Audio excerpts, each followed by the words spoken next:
এটা আপনাদের গুজরাট নয়, এটা সিকিম নয়, এটা হায়দ্রাবাদ নয়, এটা কাশ্মীর নয়, এটা 56,000 বর্গ মাইলে 14 কোটি মুসলমানের বাংলাদেশ। এই বাংলাদেশের দিকে বাঁকা চোখে তাকালে তোমাদের চোখ উপড়ে ফেলা হবে। ইসকনের যে সন্ত্রাসীরা আমার ভাই সাইফুল ইসলাম আলিফকে কুপিয়ে কুপিয়ে হত্যা করেছে, আমরা আইন শৃঙ্খলা বাহিনীকে বলবো, প্রত্যেক অভিযুক্ত ব্যক্তিকে দ্রুততার সাথে গ্রেফতার করে দ্রুত ট্রাইব্যুনালে বিচার সম্পন্ন করে প্রত্যেক সন্ত্রাসীকে ফাঁসির কাস্টে ঝুলাতে হবে এবং রাষ্ট্রদ্রোহী কাজে লিপ্ত থাকার অপরাধে এই ইসকনকে রাষ্ট্রীয়ভাবে নিষিদ্ধ করতে হবে। আজকে এই কথাগুলো এই জন্য বলছি, বাংলাদেশকে নিয়ে ষড়যন্ত্র করার চেষ্টা করা হচ্ছে। আমাদের পাশের দেশে যারা আছে তারা ভাবছে আমরা 130 কোটি, আমাদের সেনাবাহিনীতে সৈন্য বেশি। আমরা তাদেরকে বলছি বাংলাদেশের দিকে, বাংলাদেশের মানচিত্রের দিকে নজর দিবেন না, কারণ আমাদের কাছে এমন জিনিস আছে যা আপনাদের কাছে নাই। আমার 14 কোটি মুসলমানের কাছে ঈমানের অস্ত্র আছে। এই ঈমানের চেতনায় বলিয়ান হলে পরে আমাদের সামনে কেউ দাঁড়াতে পারবে না। যে ফেরাউনের দল আগস্ট মাসে বাংলাদেশ থেকে বিতাড়িত হলো, তাদের কাছে অস্ত্র ছিল কম না বেশি? আর আমার তরুণ যুবক, আমার ছাত্র ভাইদের কাছে কোনো অস্ত্র ছিল? নিরস্ত্র মানুষদের কাছে তারা পরাজয় বরণ করতে বাধ্য হয়েছে। সুতরাং সাবধান করছি, আগের ফেরাউনরাও পারে নাই, সামনে কেউ দাঁড়ালে আগামীতে কেউ আসতে কেউ টিকতে পারবে না।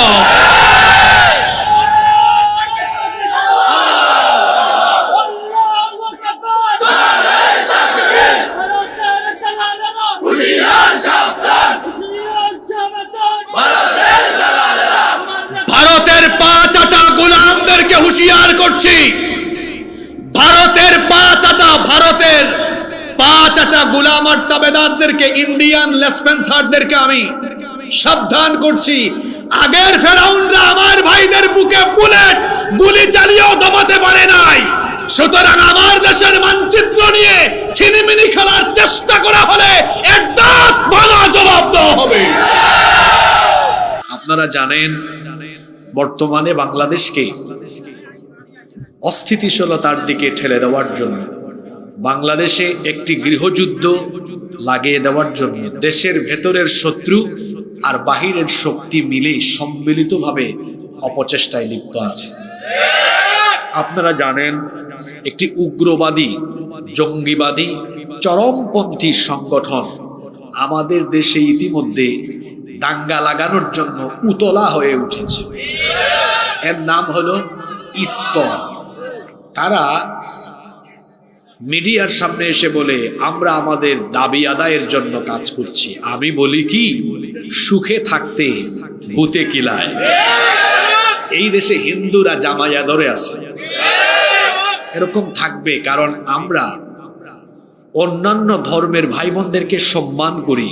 এটা আমাদের দিন আমাদেরকে শেখায়। পরধর্ম সহিষ্ণুতা আমাদের ভেতরে আছে। যদি না থাকতো তাহলে ভারতবর্ষে একজন মুসলিম থাকতো না, কারণ ভারতবর্ষের ইতিহাস হলো এই ভারতবর্ষকে শত শত বছর মুসলমানরা শাসন করেছে। আমরা পরধর্ম সহিষ্ণু, অন্যান্য ধর্মাবলম্বীদেরকে আমরা সম্মান করি। তাদের যে ন্যায্য হক অধিকার সেটা আমরা দিতে জানি বলেই উপমহাদেশে এখনো অমুসলিম আছে, নইলে উপমহাদেশে কোনো অমুসলিম থাকতো না। তো এই জন্যই বলি, এত সুখে রাখলাম আমরা, তারপরেও বুঝি ওই যে বললাম সুখে থাকতে ভূতে কিলা। আপনি ভারতে দেখেন তো, ভারতের সংখ্যালঘু কারা? মুসলমানরা। সেখানে মাইনরিটি হলো মুসলমান। আপনারা আমাকে বলেন, ভারতবর্ষে কি মুসলমানরা খুব আরামে আছে? কাশ্মীরকে তারা তছনছ করে দিয়েছে। সেখানে মুসলমানরা স্বাধীনভাবে তাদের কোনো উৎসব বা ধর্মচর্চা করতে পারে না। বিজেপি এবং আরএসএস এর গুন্ডারা সন্ত্রাসী কর্মকাণ্ড চালিয়ে তারা সব সময় আমাদের মুসলমান ভাই বোনদের উপরে নির্মম নির্যাতন নিপীড়ন চালায়।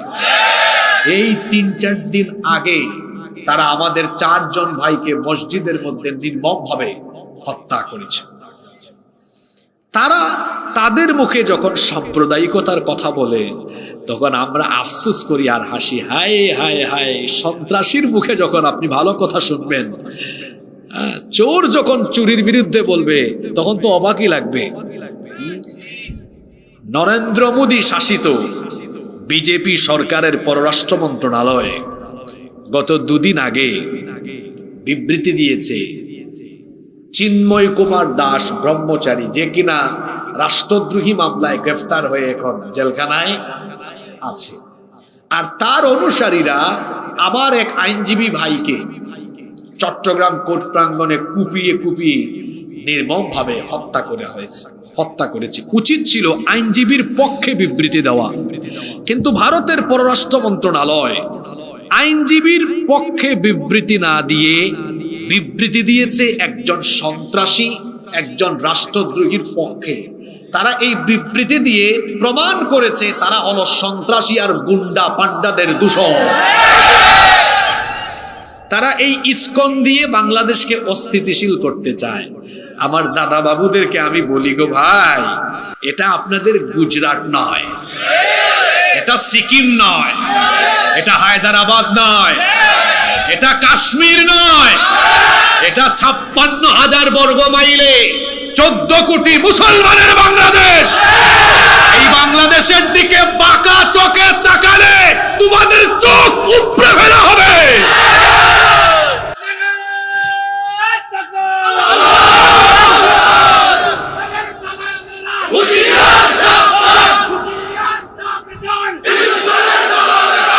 ওই যে একটা রিপাবলিক বাংলা চ্যানেল আছে, এক লোক ব্যাঙের মতো খালি লাফায়, তার নাম কি জানি ভুলে গেছি আমি, ময়ূর না কি জানি না, কি জানি এরকম কিছু, ময়ূক না কি জানি নামটা, দেখছেন খালি লাফায়, যে খুব দৌড়ে যায়, তারপর বাংলাদেশের মানচিত্র দেখায় বলে এই চট্টগ্রাম। আপনারা হাসতেছেন, বলে কিনা, আরে বাপ রে বাপ, চট্টগ্রাম কি তোদের বাপ দাদার নাকি রে? এই বাংলাদেশের 1 ইঞ্চি জমিনের দিকে যারা চক্ষু বাড়াবে, এই চোখ আমরা উপড়ে ফেলবো। বাংলাদেশকে দখল করা এত সহজ নয়। সিকিম, হায়দ্রাবাদ, গুজরাটে তোমরা যে সন্ত্রাসী কর্মকাণ্ড চালিয়েছো, বাংলাদেশে এই ধরনের সন্ত্রাসী কর্মকাণ্ড চালানোর চেষ্টা করা হলে 14 কোটি মুসলমান এর দাঁত ভাঙা জবাব দিবে। ইসকন হলো একটি সন্ত্রাসী জঙ্গিবাদী চরমপন্থী সংগঠন। এটার হেডকোয়ার্টার কোথায়? ভারতের পশ্চিমবঙ্গের নদিয়া জেলার মায়াপুরে। কিন্তু এই সংগঠনের প্রতিষ্ঠাতা সে বড় হয়েছে আমেরিকার নিউ ইয়র্কে। এটা যে প্রতিষ্ঠা করেছে তার নাম হলো অভয়চরণ অরবিন্দ ভক্তি বেদান্ত স্বামী প্রভুপাদ। ওই তার প্রভুপাদের পাদ বাদ দিয়ে প্রভু নিয়েছে, প্রভু নিয়ে তার অনুসারীরা দেখবেন, এই যে চিন্ময় প্রভু, দেখবেন তাদের অনেকের নাম কি আছে, ওইটা ওখান থেকে ধার করে নিয়েছে আর কি। ওর নামও তো অনেক লম্বা, অভয়চরণ অরবিন্দ ভক্তি বেদান্ত স্বামী প্রভুপাদ। আপনারা উইকিপিডিয়াতে সার্চ করে দেখবেন। আলহামদুলিল্লাহ আমার মুখস্থ বিদ্যা ভালো, আল্লাহর রহমতে আমি দেখলে একবার মনে রাখতে পারি। এই ব্যক্তি হিন্দুদের কোন শিক্ষালয়ে পড়াশোনা করেনি, পড়াশোনা করেছে খ্রিস্টানদের চার্চে। আর 1966 সালে মার্কিন যুক্তরাষ্ট্রের নিউ ইয়র্কে এই সংগঠন সে প্রতিষ্ঠা করে। এটাকে বলা হয় একটি হিন্দু ধর্মীয় সংগঠন, কিন্তু যে ব্যক্তি প্রতিষ্ঠা করেছে সে কোনো হিন্দু শিক্ষালয়ে পড়াশোনা করে নাই। যদিও এটি হিন্দু লেবাসধারী সংগঠন, কিন্তু মূলত এটি ইহুদিদের নিয়ন্ত্রিত একটি সংগঠন। এদের মূল চেতনা কি জানেন? আজকে শোনেন, আমরা তো গত 15-20 বছর ধরে আমরা আমাদের উস্তাদরা বলে আসতেছেন ইসকনের ব্যাপারে আপনারা সতর্ক হন নাই। এখন সতর্ক হওয়ার সময় এসেছে।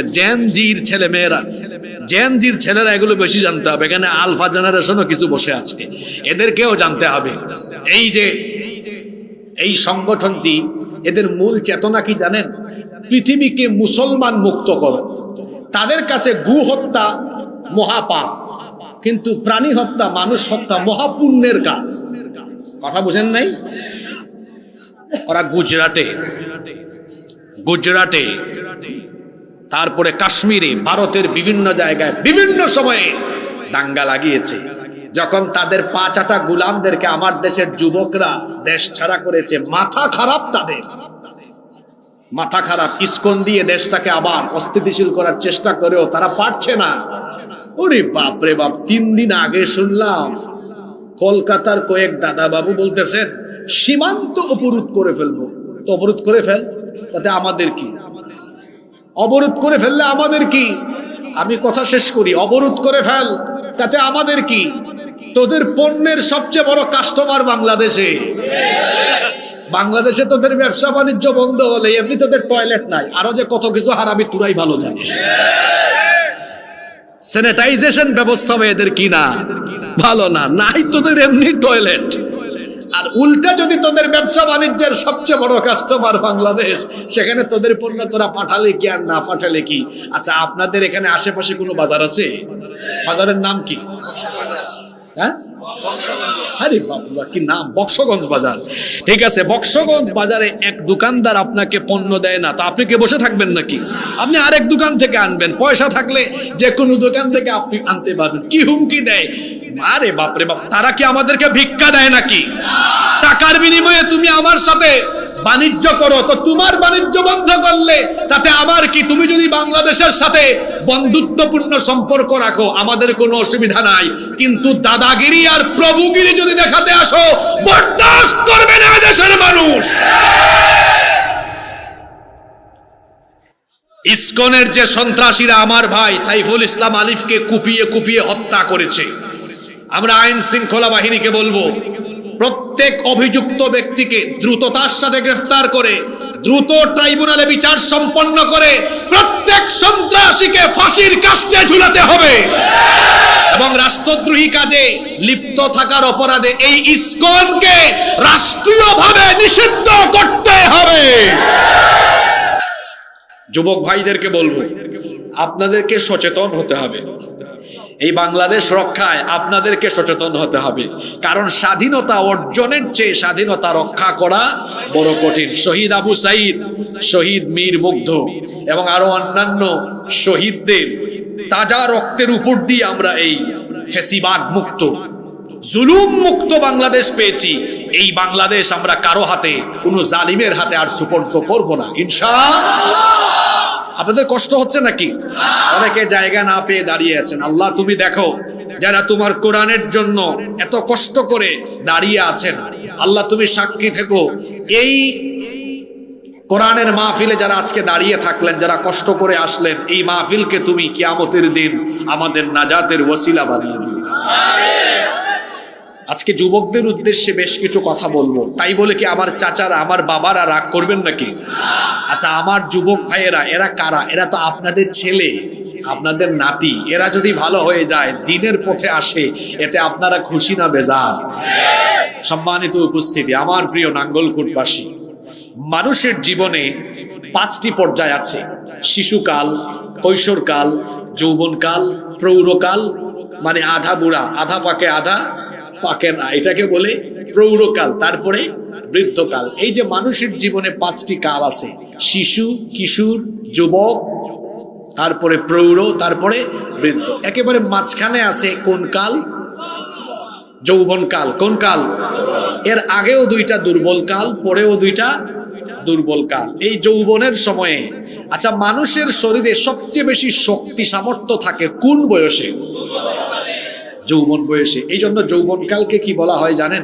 Youth is called the golden season of human life. যৌবনকালকে মানুষের জীবনের স্বর্ণালী সময় বলা হয়। আবার আল্লামা ইমাম কুরতুবী রহমতুল্লাহ আলাইহি তিনি যৌবনকালকে কচু পাতার পানির সঙ্গে তুলনা করেছেন। আপনাদের এলাকায় কচু গাছ আছে না? কচু পাতায় দেখবেন পানি পড়লে এই পানি বেশিক্ষণ থাকে না, এই পানি টলমল টলমল করে যে কোনো মুহূর্তে এটা পড়ে যাওয়ার সম্ভাবনা আছে। যৌবনকালকে তিনি কচু পাতার পানির সাথে এজন্য তুলনা করেছেন, আসলে মানুষের যৌবনকাল সবসময় রিস্কের ভেতরে থাকে, কারণ আমাদের চারপাশে আমার চরিত্র নষ্ট করার উপাদান কম না বেশি। যদি কোনো একটা আমাকে গ্রাস করে ফেলে, কচু পাতার পানির মতো আমার যৌবন শেষ হয়ে যেতে পারে। এজন্য যৌবনকালের ব্যাপারে সচেতন থাকতে হয়। এই সময়ে মানুষের শরীরে শক্তি সামর্থ্য বেশি থাকে। যদি কেউ এটা সঠিক ব্যবহার করে, তার কেরিয়ার উন্নত হবে, চরিত্র ভালো হবে, দুনিয়া আখিরাতে ওই যুবক সফলকাম হয়ে যাবে ইনশাআল্লাহ। আর কেউ যদি এই যৌবনকালের অপব্যবহার করে, যৌবনকালে গাফেল হয়, তামাশা করে, রং ঢং করে, যা মন চায় তাই করে, রং তামাশা দুনিয়ার নেশায় মত্ত হয়ে যায়, তার কেরিয়ার নষ্ট হবে, তার দুনিয়া ধ্বংস হবে, আখিরাতে ক্ষতিগ্রস্ত হয়ে যাবে। এজন্য যৌবনকালে সচেতন থাকতে হবে সবচাইতে বেশি, কারণ এই যৌবনকাল মানুষের জীবনের সবচাইতে গুরুত্বপূর্ণ সময়। এটা টার্নিং পয়েন্ট, এটা হচ্ছে সবচাইতে গুরুত্বপূর্ণ টাইম। যেহেতু এই সময়ে মানুষের শরীরে শক্তি থাকে বেশি, সামর্থ্য থাকে বেশি, এই জন্য কিয়ামতের ময়দানে আমরা যখন আল্লাহর সামনে দাঁড়াবো, এই যৌবনকালের ব্যাপারে স্পেশালি যিনি আপনাকে আদালতের কাঠগড়ায় দাঁড় করিয়ে আপনাকে এই সময়ের ব্যাপারে জিজ্ঞাসা করবেন, জোরে বলেন তো তিনি কে? এই জন্য যৌবনকালকে হেলায় খেলায় নষ্ট করা যাবে না। তামাশা করে, রং ঢং করে নিজের যৌবনকে নষ্ট করে দেওয়া যাবে না, কারণ এই যৌবনের হিসাব কিয়ামতের ময়দানে যার সামনে দেওয়া লাগবে, গলার আওয়াজ বড় করে সবাই বলেন তিনি কে? তিরমিজি শরীফের বর্ণনায় হাদিস এসেছে, আন ইবনে মাসউদ রাদিয়াল্লাহু আনহু قال قال النبي صلى الله عليه وسلم, আব্দুল্লাহ ইবনে মাসউদ রাদিয়াল্লাহু আনহু হাদিসটি বর্ণনা করেছেন। তিনি বলছেন, নবী করিম সাল্লাল্লাহু আলাইহি ওয়াসাল্লাম বলেছেন, লা তাজুলু কদামা ইবনি আদম মিন ইনদি রাব্বিহি হাত্তা ইউসআলা আন খামসিন। কিয়ামতের দিন আল্লাহর সামনে মানুষ যখন দাঁড়াবে, 5টি প্রশ্নের জবাব না দিয়ে আল্লাহর কোনো বান্দা এক কদম নড়ার সুযোগ পাবে না। 5টি প্রশ্নের উত্তর দিতে পারবেন না যতক্ষণ, এক কদমও আপনি নড়াতে পারবেন না ততক্ষণ। জোরে বলেন তো কয়টা প্রশ্ন? 1 নম্বর প্রশ্ন করা হবে, আন উমরিহি ফিমা আফনাহু। হে আমার বান্দা, তোমাকে যে আমি এত লম্বা হায়াত দিলাম, তোমার জীবন তুমি কিভাবে কাটালে, কোথায় কিভাবে অতিবাহিত করলে, গোটা জীবনের হিসাব যার কাছে দেওয়া লাগবে তিনি কে? 2 নম্বর প্রশ্ন করা হবে, ওয়া আন শাবাবিহি ফিমা আবলাহু। হে আমার বান্দা, তুমি তোমার যৌবনকাল কোথায় কিভাবে কাটিয়েছো? নাচ গান তামাশা রং ঢং করে, মেয়েদের পিছনে ঘুরঘুর করে, ফেসবুক ইন্টারনেট ইউটিউব চালিয়ে তামাশা করে করে তুমি কি তোমার যৌবন কাটিয়েছো, নাকি আল্লাহর আনুগত্যের পথে যৌবন পরিচালিত করেছো? গোটা যৌবনের হিসাব যার কাছে দেওয়া লাগবে, জুড়ে বলেন তিনি কে? আল্লাহ। 3 নম্বর প্রশ্ন করা হবে, ওয়া মালুহু মিন আইনা কাসাবাহু। ধন সম্পদ কোথা থেকে উপার্জন করেছেন? জনগণের সম্পদ, রাষ্ট্রের সম্পদ চুরি চামারি করে কি ডুপ্লেক্স বাড়ি করেছেন, নাকি আপনি কোথা থেকে কিরকম অবৈধ পন্থায় উপার্জন করে, নাকি বৈধ পন্থায় উপার্জন করে সম্পদ কামাই করেছেন? সেই দিন যার আদালতে এগুলোর জবাব দেওয়া লাগবে তিনি কে? 4 নম্বর, ওয়াফিমা আনফাকাহু। আর এই ধন সম্পদ আপনি কোথায় ব্যয় করেছেন সেটারও হিসেব দেওয়া লাগবে। 5 নম্বর প্রশ্ন করা হবে, ওয়ামাদা আমিলা ফিমা আলিমা। যতটুকু জেনেছো ততটুকু আমল করেছো কিনা? এই 5টা প্রশ্নের মধ্যে গুরুত্বপূর্ণ একটা প্রশ্ন করা হবে, বান্দারে তোমার যৌবনকাল তুমি কোথায় কেমনে কাটিয়েছো? জবাব দেওয়া লাগবে যার কাছে তিনি কে? খবর আছে আমার যুবক ভাইয়েরা, খবর আছে। যৌবনের হিসাব একেবারে পই পই করে দেওয়া লাগবে। কার কাছে দিতে হবে? এজন্য নবীজি আপনাদেরকে বলেছেন, ইগতানিম, গনিমত মনে করো, খামসান ক্বাবলা খামসিন। 5 জিনিস তোমার, 5টি জিনিসকে তুমি গনিমত মনে করো। 1 নাম্বার, হায়াতাকা ক্বাবলা মাউতিক। মৃত্যু আসার আগে জীবনকে গনিমত মনে করে জীবনকে কাজে লাগাও। কেউ যদি জীবনকে কাজে না লাগায়, হায়াতকে কাজে না লাগায়, কিয়ামতের দিন আফসোস করে বলবে, ইয়াকুলু ইয়া লাইতানি কদ্দামতু লিহায়াতি। হায় আফসোস, আমি যদি দুনিয়ায় আমল করে আমল পাঠাতাম, দুনিয়ায় যদি কাজে লাগাতাম, তাহলে আজ আমি বেঁচে যেতাম। আহারে আমাদের জীবন হলো এমন, এর নাই কোনো ওয়ারেন্টি, নাই কোনো গ্যারান্টি। আজকে হলো 1 ডিসেম্বর 2024, আগামীকাল 2 ডিসেম্বর আমার হায়াত আছে কিনা আমরা কেউ জোরে বলেন জানেন নাকি? কার মৃত্যু কখন কেউ কি জানেন নাকি? চোখের পলকে আপনাকে যিনি লাশ বানিয়ে ফেলতে পারেন, মুর্দা যিনি বানিয়ে ফেলতে পারেন, জোরে বলেন তিনি কি? চোখেরই পলকে তুমি হতে পারো লাশ, চিরতরে বন্ধ হবে তোমারই নিঃশ্বাস। এটা যিনি লিখেছেন উনিও গত সপ্তাহে চলে গেছেন, আব্দুল কাদের। জানেন আপনারা এটার গীতিকার যিনি এটা লিখেছেন? আহা, বাড়িওয়ালা নাই রে বাড়ি, আজকে গানওয়ালা নাই। চোখেরই পলকে তুমি হতে পারো লাশ, চিরতরে বন্ধ হবে তোমারই নিঃশ্বাস। হবে এলান তোমারই নাম মসজিদের মাইকে, হবে এলান তোমারই নাম মসজিদের মাইকে। বাড়িওয়ালা নাই রে বাড়ি, নাই রে দুনিয়াতে, বাড়িওয়ালা নাই রে বাড়ি, নাই রে দুনিয়াতে, বাড়িওয়ালা নাই রে বাড়ি, নাই রে দুনিয়াতে, গাড়িওয়ালা নাই রে বাড়ি, নাই রে দুনিয়াতে। বাড়িওয়ালাও থাকবে না, গাড়িওয়ালাও।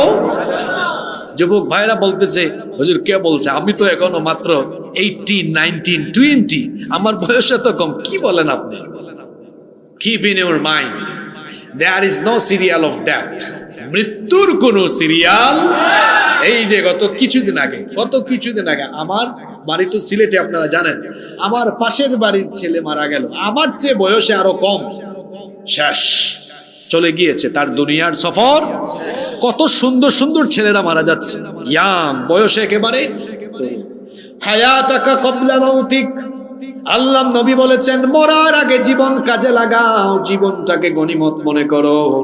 আল্লাহ নবী আরো বলেছেন শাবাবাকা ক্বাবলা হারামিক, বুড়া হওয়ার আগে যৌবনকালের কদর করো। এখন চুল কালো, দাড়িও কালো, চুল কালো থাকবে না, দাড়ি কালো থাকবে না, কয়েক বছর পরে কিছু কিছু পাকবে, তারপরে পুরাটাই পেকে যাবে। এই যৌবন থাকবে না, যৌবন হারিয়ে যাবে। এখানে আমার যত বাবারা এসেছেন, এই বাবারাও কিন্তু আমাদের মতো এক সময় জোয়ান ছিলেন, যুবক ছিলেন। আজকে বয়সের ভারে নুজ্জ হয়ে গিয়েছেন, যৌবন তাদের কাছ থেকে হারিয়ে গিয়েছে, চলে গিয়েছে। চুল সাদা হয়েছে, দাড়ি সাদা হয়ে গিয়েছে। আমরা এখন যারা যুবক আছি, এই অবস্থা আমাদেরও আসবে কি আসবে না? আসবে, যদি বেঁচে। মনে রাখবেন, যৌবন এটা থাকার জিনিস না, এটা চলে যাওয়ার পরে অনেক আফসোস করবে, আহা চলে গেল আমার যৌবন। আর মানুষ অত তাড়াতাড়ি বুড়াও হতে চায় না। দেখবেন অনেকে আছে চুল দাড়ি একটু একটু সাদা হইলে কালার মারা আরম্ভ করে, আসে না এরকম?